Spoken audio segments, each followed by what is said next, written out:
Welcome to the Bryan Fagan YouTube channel. I'm Ricky, and today we're going to break down the key stages of the Texas divorce process. So whether you're considering divorce or you're already in the middle of one, understanding the steps involved can really help you to navigate this challenging time with confidence. Divorces are not easy. So let's walk through what you can expect from start to finish. So the first step in a Texas divorce is filing the original petition. So that's where you're saying, I'm suing you for divorce.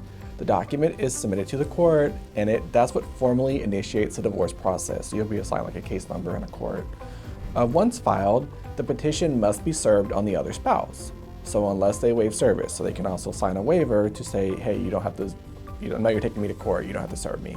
The receiving spouse then has a chance to file a response or counter petition, and that's stating that their position in the divorce argument here in this divorce case.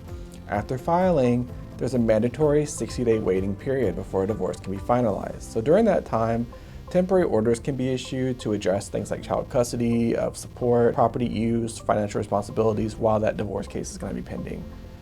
This stage is also when both parties will start exchanging financial information, financial disclosures. That way they can begin negotiations on the property division and child custody and support arrangements. So basically that 60 days, there's a lot going on. You're not just sitting waiting around.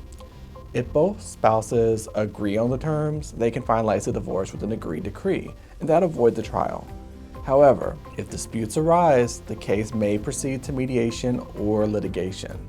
So what's mediation? Mediation is just often required before trial and provides an opportunity for spouses to resolve issues with the help of a neutral third party, also known as a mediator. If mediation fails, the case moves to court, where a judge will make decisions on contested matters. So the final stage in divorce decree, which legally ends the marriage and outlines all final decisions on property, custody, and support.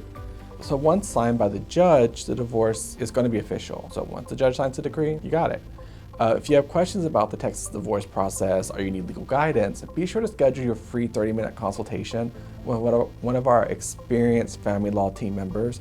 We'll see you in the next video. Thanks for tuning in to the end. We understand that divorce can be expensive depending on the situation. That's why we're offering our Do-It-Yourself Texas Divorce e-course. You can get access to this e-course by clicking on the link in the description below. Catch you in the next video.